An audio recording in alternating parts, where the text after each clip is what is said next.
Traoré ordonne l'arrestation des putschistes, mais la perfidie de son ami d'enfance le terrasse. Le soleil couchant embrasait Ouagadougou, inondant le firmament d'une teinte rougeoyante.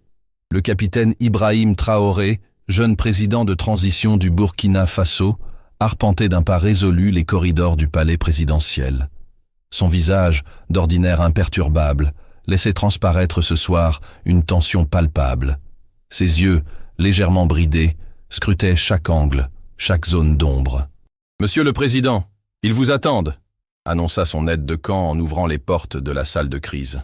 Autour de la table ovale étaient regroupés ses généraux les plus loyaux, ceux qui l'avaient soutenu lors de sa prise de pouvoir en septembre 2022.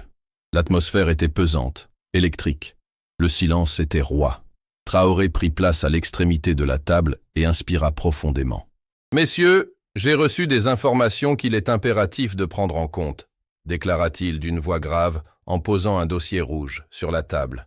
Un coup d'État se trame contre notre gouvernement. Un murmure parcourut l'assistance. Le colonel Kaboré, responsable du renseignement militaire, fit glisser plusieurs clichés sur la table. Ces images ont été prises il y a 3 jours, Monsieur le Président. Des réunions clandestines, des transferts d'armes, des communications chiffrées. Certains officiers supérieurs sont impliqués. Le silence retomba sur la salle, tandis que Traoré examinait les documents un à un. Son expression se ferma lorsqu'il identifia les noms des conspirateurs. « Je reconnais plusieurs de ces hommes », murmura-t-il. « Des officiers que j'ai moi-même promus. » Il se redressa brusquement, frappant la table du plat de la main. « Nous agissons cette nuit. Mettez en place une opération coordonnée. Je veux que tous ces hommes soient arrêtés avant l'aube. »« Mais comprenez-moi bien », ajouta-t-il en balayant l'assemblée du regard. « Pas de violence superflue. Le peuple burkinabé aspire à la justice, pas à la vengeance. » Le colonel Kaboré acquiesça. « Et pour les civils impliqués, monsieur ?» Même chose. Nul n'est au-dessus des lois, personne. Les heures qui suivirent furent un tourbillon d'activité. Des hélicoptères militaires sillonnaient discrètement le ciel de la capitale, tandis que des unités d'élite prenaient position autour des résidences ciblées. À minuit pile, l'opération fut déclenchée simultanément à travers tout le pays. L'aube pointait à peine lorsque Traoré reçut les premiers rapports. L'opération était un succès total. 23 officiers et 11 civils avaient été appréhendés sans qu'un seul coup de feu n'ait été tiré. Des caches d'armes avaient été découvertes, des documents compromettants saisis. Quelques heures plus tard, des foules commencèrent à se rassembler spontanément dans les rues d'Ouagadougou. La nouvelle s'était répandue comme une traînée de poudre. Des clameurs s'élevaient. Traoré, défenseur du peuple. IBT, notre protecteur. Le soir même, le président s'adressa à la nation lors d'une allocution télévisée. « Peuple du Burkina Faso, nous avons déjoué une tentative de déstabilisation de notre pays. Je vous promets que tous les responsables seront jugés conformément à nos lois. Aucun traître ne restera impuni. » Après son discours, Traoré regagna son bureau. Il était épuisé, mais satisfait. Le colonel Kaboré l'attendait, un nouveau rapport à la main. « Monsieur le Président, nous avons interrogé les principaux suspects. L'un d'eux a dit quelque chose d'étrange. »« Quoi donc ?» Le général Ouedraogo a déclaré « Vous n'avez pas encore découvert qui tire réellement les ficelles. » Puis il a refusé d'en dire davantage. Un frisson parcourut l'échine de Traoré. Il avait cette sensation désagréable que quelque chose lui échappait encore. « Continuez les interrogatoires. Je veux savoir qui d'autre est impliqué. » Kaboré hésita. « Il y a autre chose, monsieur. Nous avons trouvé ce document dans la résidence du général Ouedraogo. » Traoré saisit le papier. C'était une liste de noms. Ses yeux, son regard parcourut précipitamment le document, jusqu'à ce qu'il se fige, heurté par un nom. Un frisson glacial lui parcourut l'échine. La feuille lui échappa des mains, tombant avec une lenteur insoutenable sur le sol. Un nom, entouré d'un cercle rouge accusateur. Souleymane Kaboré, son camarade d'enfance, son frère de cœur. Ibrahim Traoré demeura immobile, les yeux rivés sur le nom inscrit sur le papier. Il semblait espérer qu'en le fixant intensément, les lettres se réagenceraient miraculeusement pour former une autre combinaison, un autre patronyme. Souleymane Kaboré. Ces 2 mots résonnaient dans son esprit comme un écho assourdi, réveillant une multitude de souvenirs enfouis. « Monsieur le Président, connaissez-vous cette personne ?» demanda le colonel, remarquant la transformation soudaine dans l'attitude de Traoré. Celui-ci se reprit, dissimulant son trouble derrière un masque de fermeté. « Poursuivez les interrogatoires, colonel. J'ai besoin de temps pour réfléchir. » Seul dans son bureau, il s'approcha de la fenêtre. Au loin, les lumières de Ouagadougou scintillaient dans l'obscurité nocturne. Comment Souleymane pouvait-il être mêlé à cette affaire? Son ami, son confident, son frère. Des images surgirent en cascade. 2 enfants courant pieds nus dans les ruelles sablonneuses de Bobo-Dioulasso, dans le quartier du Lasso. Leur rire joyeux résonnant contre les murs ocres des maisons. Le ballon de fortune qu'ils se partageaient avec passion, jusqu'à ce que l'obscurité les contraigne à rentrer. Souleymane, plus âgé et plus fort, protégeant le jeune Ibrahim d'une bande de voyous à la sortie de l'école. « Personne ne touchera à mon frère », avait déclaré Souleymane ce jour-là, se dressant devant Ibrahim comme un rempart infranchissable. Les années avaient passé, mais leur amitié était demeurée indéfectible, un lien forgé par le temps et les épreuves. À 18 ans, assis sur la colline dominant leur ville natale, ils avaient fait un serment solennel. « Un jour, nous changerons ce pays », avait affirmé Ibrahim, les yeux pétillants d'ambition. « Ensemble », avait ajouté Souleymane, en lui serrant la main avec force, « pour la justice et pour le peuple. » Puis, leurs chemins s'étaient séparés. Ibrahim avait intégré l'université, puis l'armée. Souleymane était parti étudier à l'étranger, avant de revenir travailler au sein de l'administration publique. Ils se voyaient moins souvent, mais chaque rencontre était empreinte d'une familiarité intacte, comme si le temps n'avait pas eu d'emprise sur leur relation. Après sa prise de pouvoir, Traoré avait naturellement proposé un poste à son ami au sein de son gouvernement. Mais Souleymane avait décliné l'offre, arguant vouloir rester proche des réalités du peuple. « Je serai plus utile sur le terrain qu'enfermé dans un ministère », avait-il justifié. Traoré secouait maintenant la tête, incrédule. Était-ce une erreur? Une manipulation orchestrée pour le déstabiliser? Il appela son chef de la sécurité. « Ah, je veux une surveillance discrète sur Souleymane Kaboré. Pas d'arrestation, pas d'interrogatoire, juste des informations. Et je ne veux pas que cette affaire soit ébruitée. » Les jours qui suivirent furent pénibles. Alors que le pays célébrait le démantèlement du complot, Traoré portait seul le fardeau de ce soupçon terrible. Les rapports arrivaient régulièrement sur son bureau. Souleymane menait apparemment une existence banale. Il travaillait au ministère du Développement, rendait visite à sa mère le dimanche, jouait au football avec les enfants du quartier. Puis, un matin, un agent lui remit une clé USB. « Monsieur le Président, nous avons intercepté ceci. » Il s'agit d'une vidéo de surveillance d'un entrepôt dans la zone industrielle, datée de 3 jours avant notre opération contre les présumés comploteurs. La vidéo montrait Souleymane entrant discrètement dans un bâtiment désaffecté. Il en ressortait 2 heures plus tard, l'air soucieux, jetant des regards inquiets autour de lui. L'entrepôt appartient à une société écran liée au général Eudrago, précisa l'agent. Le cœur de Traoré se serra douloureusement. Un autre rapport parvint le lendemain. Un enregistrement audio capté lors d'une réunion secrète. La voix de Souleymane était parfaitement reconnaissable. « Le système est corrompu de l'intérieur, disait-il. Nous devons tout changer, de l'intérieur vers l'extérieur. Le moment approche. » Traoré écoutait la bande audio en boucle, scrutant dans l'intonation de son ami un indice. Une explication à cet impensable revirement. Que ce ne soit pas de la perfidie. Que tout ceci soit une machination, balbutia-t-il à voix basse, ses yeux trahissant une profonde tristesse. Il ne concevait pas une telle déloyauté. Pourtant, les éléments compromettants s'accumulaient inexorablement. Des rencontres tenues secrètes, des enregistrements accablants, des virements bancaires suspects, des liens établis avec des individus désormais incarcérés pour tentative de renversement du pouvoir. 1 semaine après le lancement de la surveillance discrète, Traoré prit une décision capitale. Il se devait d'obtenir des aveux, d'entendre la vérité sortir de la bouche même de Souleymane. Non pas en tant que chef d'État, mais en tant qu'ami. « Faites préparer un véhicule discret », intima-t-il à son aide de camp. « Je me rendrai seul à Bobo-Dioulasso demain matin. Mais, Monsieur le Président, cela contrevient à tous les protocoles de sécurité en vigueur, » s'alarma l'officier. « Je ne sollicite pas votre opinion, capitaine. Personne ne doit être informé de ce déplacement. » Le capitaine manifesta une hésitation palpable. « Dans ce cas, autorisez au moins une équipe de protection à vous suivre à distance. » Traoré accepta, bien qu'à contre-cœur. « Très bien. Mais ils n'interviendront qu'à la suite d'un ordre formel émanant de moi. » Le jour suivant, Aux premières clartés de l'aube, une modeste Peugeot quitta furtivement le palais présidentiel. À son volant, vêtu d'un simple boubou, Ibrahim Traoré se dirigeait vers son passé, et peut-être vers la confrontation la plus pénible de son existence. La route reliant Ouagadougou à Bobo-Dioulasso défilait sous les pneus de la Peugeot.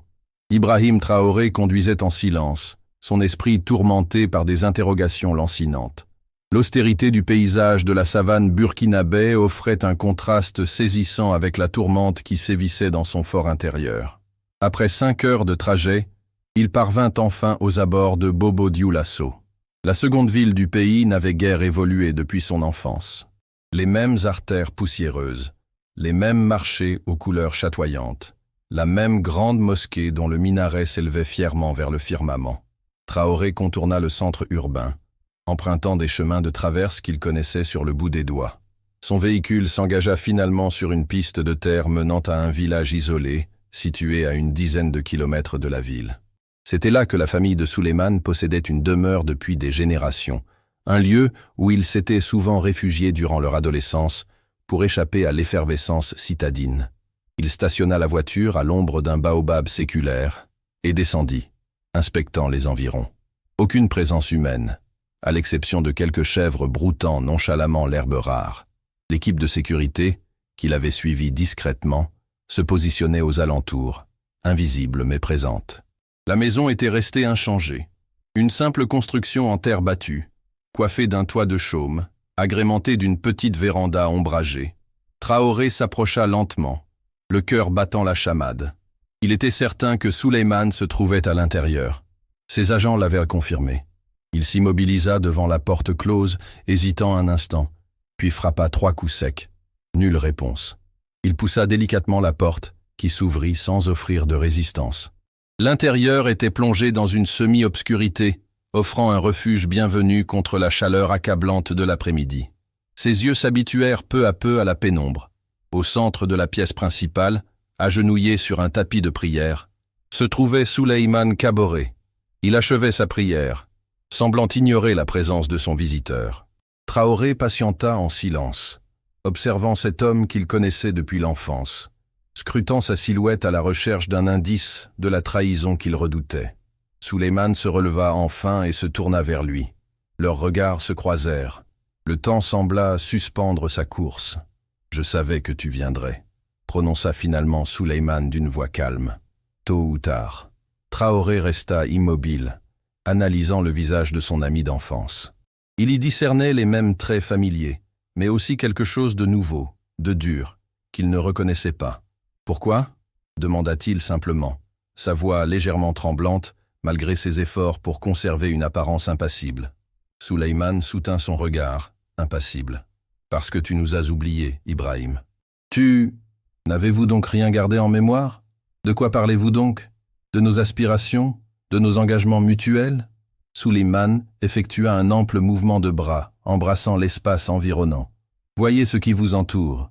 Ce village est resté figé dans le temps, inchangé depuis notre enfance. Absence d'eau courante, instabilité de l'approvisionnement électrique, perspective inexistante pour la jeunesse. Qu'avez-vous accompli pour eux depuis votre accession au pouvoir ?» Traoré accusa le choc sans broncher. « J'ai pris les rênes il y a à peine quelques années, dans un pays au bord du précipice, assailli par des groupes terroristes, délaissé par ses partenaires internationaux. »« Des prétextes » rétorqua Souleymane, l'interrompant. « Vous avez fini par ressembler aux autres, Ibrahim, un homme retranché dans son palais, déconnecté des réalités du terrain. Alors, c'est donc cela ? C'est la raison pour laquelle vous vous êtes allié à des félons qui cherchaient à déstabiliser le gouvernement légitimement en place ?» Un silence lourd s'installa, palpable. Souleymane se dirigea vers la fenêtre, son regard absorbé par le paysage extérieur. « J'ai rejoint leur rang parce que j'avais la conviction que vous vous étiez détourné des principes que nous défendions autrefois. La justice, l'équité, un Burkina Faso dédié à tous ses citoyens, et non exclusivement à l'élite de Ouagadougou. Vous auriez pu simplement venir me parler, » affirma Traoré, une note de supplication perçant dans sa voix. « Nous avons partagé notre enfance, combattu côte à côte. Vous étiez mon frère, Souleymane. L'auriez-vous seulement écouté ?» Souleymane se tourna, faisant face à Traoré. « Auriez-vous daigné m'accorder une audience, Ou m'auriez-vous envoyé un de vos généraux comme émissaire? À l'image de ce que vous avez fait avec la délégation des anciens de notre village lorsqu'ils ont tenté de vous rencontrer? Traoré baissa les yeux, le regard fuyant. C'était la vérité. Pris dans le maelstrom du pouvoir, il avait délégué, établi des priorités, parfois même oublié. Êtes-vous encore ce jeune homme animé par le désir de transformer le monde? Interrogea Sulayman. Ou vous êtes-vous transformé en un simple homme en uniforme, assis sur un trône éphémère? Les larmes affluèrent aux yeux de Traoré. Non pas des larmes de faiblesse, mais des larmes de colère contenue, de souffrance profonde, de désillusion amère. J'ai commis des erreurs, je l'admets, mais j'ai toujours agi avec l'intérêt supérieur du pays pour seul guide. Jamais je n'aurais fomenté un complot contre un ami. Parfois, l'amitié requiert que l'on dise des vérités difficiles à entendre, répondit Sulayman, d'un ton grave. Et parfois, la trahison demeure une trahison, quelles que soient les justifications que l'on tente de lui donner, répliqua Traoré, sa voix retrouvant une certaine fermeté. Les deux hommes se fixèrent longuement, intensément, chacun scrutant le regard de l'autre, à la recherche d'une étincelle de l'amitié passée. « Que devons-nous faire à présent ?» demanda Sulayman, rompant finalement le silence. Traoré sortit discrètement son téléphone portable et rédigea un court message qu'il envoya aussitôt. « Je me conforme à ce que le devoir exige de moi, même si cela me brise le cœur. » Des bruits de pas se firent entendre, provenant de l'extérieur. La porte s'ouvrit brutalement et 4 soldats, en tenue de combat, firent irruption dans la pièce, leurs armes pointées. « Sulayman Kaboré, vous êtes en état d'arrestation pour haute trahison et complicité de tentative de coup d'État, annonça l'officier commandant l'unité, d'une voix forte et claire. Sulayman n'opposa aucune résistance. Il tendit les poignets afin que les soldats puissent lui passer les menottes, sans jamais détourner son regard du visage de Traoré. Des larmes silencieuses coulaient à présent sur ses joues. « Je suis désolé, Ibrahim », murmura-t-il alors qu'on l'emmenait. Abandonné à sa solitude dans la maison désormais vide, Traoré s'effondra sur une chaise. Il enfouit son visage dans ses mains, submergé par l'émotion. Dehors, le soleil commençait sa lente descente vers l'horizon, enveloppant la savane d'une lumière dorée, mais qui ne parvenait plus à réchauffer son cœur. L'arrestation de Sulayman Kaboré eut l'effet d'une déflagration dans tout le Burkina Faso. Les médias nationaux et internationaux s'emparèrent immédiatement de l'affaire, titrant sur l'ami devenu traître ou sur la trahison fraternelle. Des photographies de Sulayman et Traoré, datant de leur jeunesse, circulèrent abondamment sur les réseaux sociaux, accompagnés de commentaires partagés entre compassion et accusation. Pour une grande partie de la population burkinabé, Sulayman était une figure respectée, un homme intègre qui avait œuvré sans relâche au service des communautés rurales. Son implication dans un complot paraissait totalement inconcevable. Comment est-il possible de trahir son propre frère? S'interrogèrent certains. Peut-être avait-il des raisons que nous ignorons. D'autres, plus critiques envers le pouvoir en place, laissaient filtrer leurs doléances. Au sein du palais présidentiel, un calme pesant et inhabituel s'était installé. Ibrahim Traoré s'était cloîtré dans ses quartiers privés, annulant l'ensemble de ses engagements. Seuls ses conseillers les plus proches étaient autorisés à le rencontrer. Et encore, uniquement pour les affaires d'État les plus urgentes. Le 3e jour suivant l'arrestation, le ministre de la Justice frappa à sa porte. « Entrez !» répondit une voix lasse. Le ministre découvrit Traoré, assis devant une baie vitrée, son regard perdu sur la ville, s'étendant à ses pieds.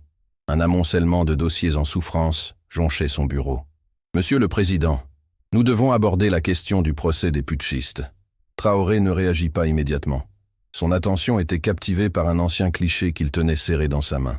On y voyait 2 jeunes hommes en treillis militaire, bras dessus, bras dessous, souriant à l'objectif. « Il est impératif que ce procès soit équitable, » finit-il par déclarer. « Transparent, ouvert aux observateurs internationaux. » Le ministre hocha la tête avec une gêne perceptible. « Et pour apaiser les tensions, certains suggèrent un traitement de faveur, compte tenu de votre passé commun. » Traoré reposa la photographie avec une brusquerie contenue. « La loi s'applique à tous de la même manière, sans exception, même pour lui. » Après le départ du ministre, Traoré reprit sa veille silencieuse près de la fenêtre. Sur son bureau, une enveloppe attira son regard. Elle était arrivée le matin même. L'écriture tremblante qui ornait l'enveloppe jaunie trahissait l'âge avancé de son expéditeur. Il l'ouvrit avec une délicatesse infinie. « Mon cher Ibrahim, je t'écris en tant que celle qui vous a vu grandir, toi et mon petit-fils. Je ne chercherai pas à justifier ces actes. La trahison demeure une trahison, même lorsqu'elle est motivée par des idéaux. Mais sache qu'il t'a aimé comme un frère, jusqu'à la fin. Puisse cet amour même, déformé par la déception, guider tes décisions et apaiser ton cœur. Mariam Kaboré. » Traoré relut la missive à plusieurs reprises, ses mains tremblant légèrement. Il se souvenait parfaitement de mamie Mariam, cette vieille femme sage qui les avait si souvent accueillis dans son humble demeure, leur offrant du thé sucré et des récits sur l'histoire glorieuse de leur peuple. Une discrète frappe à la porte interrompit le cours de ses pensées. C'était son ministre des Affaires étrangères. « Monsieur le Président, la presse internationale exige une déclaration.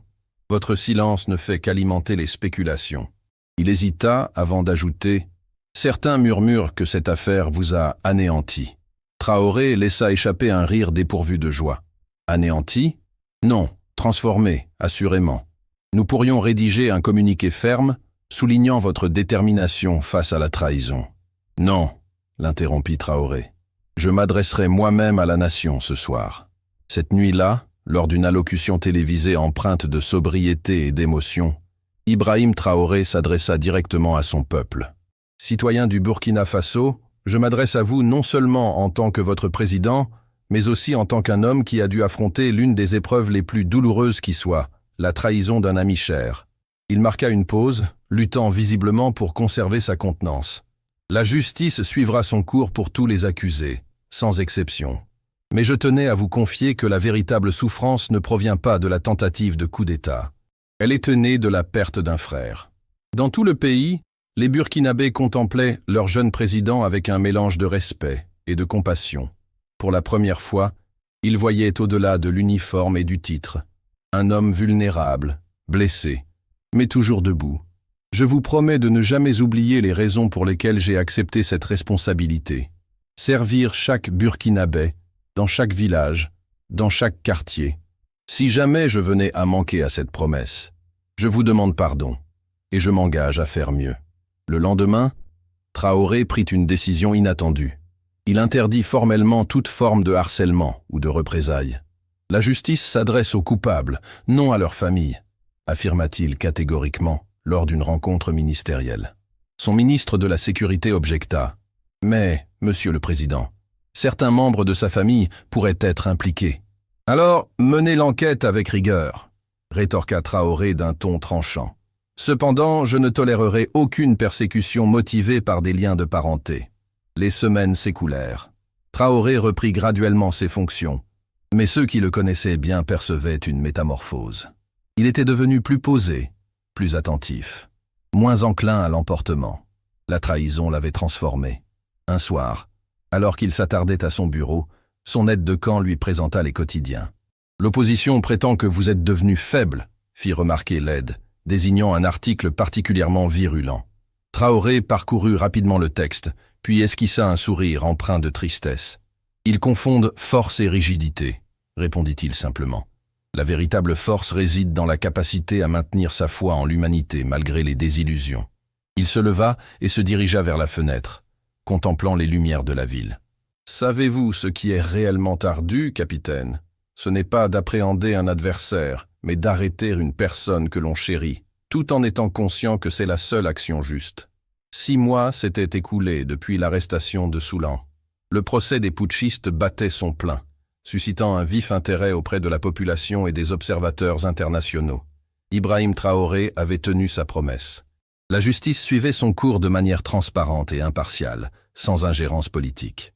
Par une fraîche matinée de janvier, le président quitta discrètement le palais présidentiel à bord d'une simple Jeep, accompagné uniquement de 2 gardes du corps.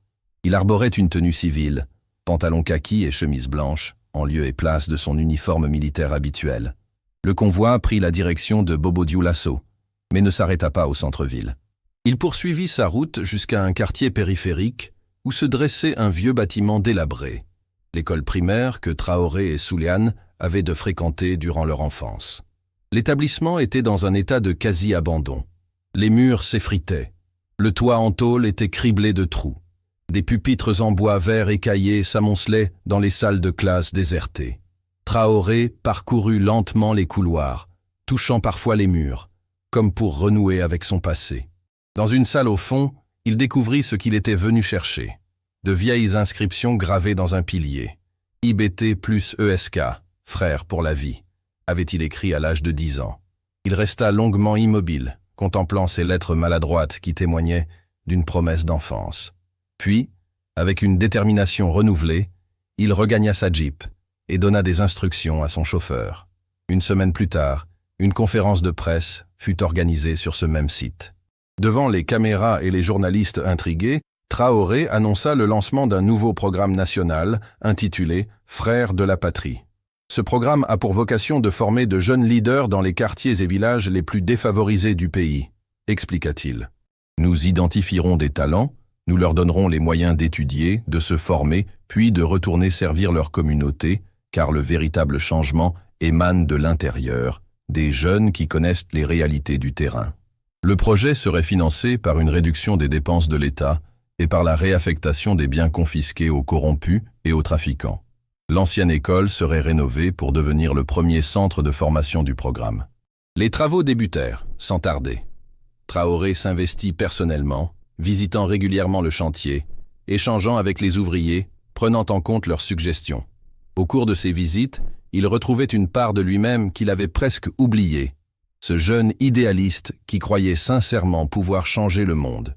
Lors de l'inauguration du premier centre, 3 mois plus tard, une fillette s'approcha timidement de lui. Alors qu'il effectuait une tournée des nouvelles classes, une voix ténue s'éleva. « Monsieur le Président, croyez-vous encore en l'humanité après ce que votre ami vous a infligé ?» Un silence pesant s'abattit sur l'assistance. Les adultes présents échangeaient des regards empreints de malaise, appréhendant la réaction du président face à cette interrogation si directe, si intime. Traoré s'agenouilla pour se mettre à la hauteur de l'enfant. Son visage, habituellement grave devant les objectifs des caméras, s'adoucit imperceptiblement. « Comment t'appelles-tu » demanda-t-il d'une voix calme et posée. « Aïcha, monsieur le président » répondit-elle en baissant les yeux, visiblement intimidée. « Eh bien, Aïcha, c'est une question pertinente. » Il inspira profondément avant de reprendre, et la réponse est oui. C'est précisément parce que je conserve ma foi en l'être humain que je persiste dans mon combat. La désillusion ne doit jamais nous amener à renoncer à l'espoir. Cette réponse, captée par les caméras omniprésentes, fit le tour des réseaux sociaux en l'espace de quelques heures. Pour un grand nombre de personnes, elle dévoilait une facette insoupçonnée de leur jeune dirigeant. Sa capacité à transformer une blessure personnelle en une force motrice pour le collectif. Dans les semaines qui suivirent cet événement, le programme Frères de la patrie fut étendu à d'autres régions du pays. Des jeunes, issus de milieux défavorisés, bénéficiaient d'une formation, d'un mentorat et d'un soutien financier afin de développer des initiatives concrètes au sein de leurs communautés respectives. Un matin, alors qu'il était absorbé par son travail dans son bureau, Traoré reçut une enveloppe. Elle provenait de la prison centrale, où Souleymane attendait son procès. Il hésita longuement avant de se résoudre à l'ouvrir. « Ibrahim, les mots me manquent pour exprimer l'étendue de mes regrets. J'ai cru agir par conviction, mais je réalise à présent que la loyauté et l'intégrité auraient dû primer. J'ai interprété ton silence comme de l'indifférence, ton pragmatisme comme un abandon. Trop tard, j'ai compris ce qu'était la véritable fidélité. Tu as toujours été fidèle à tes engagements, même lorsque cela te déchirait le cœur. C'est une leçon que je n'oublierai jamais, quelle que soit la sentence qui me sera infligée. Pardonne-moi, mon frère. Souleymane. » Traoré lut la lettre sans laisser transparaître la moindre émotion. Il ne répondit pas, mais cette nuit-là, il glissa la lettre dans la poche intérieure de son uniforme, la gardant contre son cœur. Le temps s'écoula. Le procès des putschistes arriva à son terme et les verdicts furent prononcés. La justice fut rendue avec fermeté, sans pour autant céder à la vengeance ou à la faiblesse. Souleymane fut condamné à 10 ans d'emprisonnement, une peine plus clémente que celle infligée aux principaux instigateurs du complot, mais sans aucune faveur particulière. 1 an après la tentative de coup d'État, Traoré décida de commémorer cet événement d'une manière inattendue. Il fit ériger, dans la capitale, un monument sobre. 3 piliers de granit noir symbolisant la vérité, la justice et la fraternité. Sur le socle, une inscription. Une nation se construit sur la confiance, mais se fortifie par l'épreuve. Lors de l'inauguration, une foule immense s'était rassemblée. Pour la première fois depuis longtemps, on ne constatait aucune division partisane, aucun drapeau de faction, seulement un peuple uni dans un moment de recueillement et de réflexion. Traoré prononça un discours concis, mais percutant. Ce monument n'est pas destiné à célébrer une victoire, ni à déplorer une défaite. Il est là pour nous rappeler que nos véritables ennemis ne sont ni les nations étrangères, ni même les individus qui nous trahissent. Nos véritables ennemis sont la méfiance, l'injustice et la division qui gangrènent nos cœurs. La cérémonie touchait à sa fin lorsqu'un jeune garçon s'approcha timidement pour offrir des fleurs au président. Traoré se pencha pour les recevoir. « Comment t'appelles-tu, mon garçon ?» demanda-t-il avec un sourire bienveillant. « Je m'appelle Souleymane, monsieur le président, » répondit l'enfant. Une ombre fugace traversa le visage de Traoré, puis un sourire mélancolique, mais sincère, illumina ses traits. Il serra l'enfant dans ses bras avec une émotion palpable. Alors que la nuit enveloppait Ouagadougou, Traoré resta seul devant le monument, absorbé dans ses pensées. Les étoiles se révélaient peu à peu dans le firmament africain, observateurs impassibles des tragédies et des aspirations de l'humanité.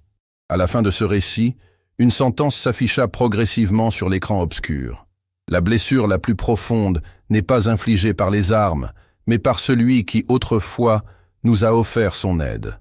Cependant, c'est précisément de cette souffrance que naît l'espoir.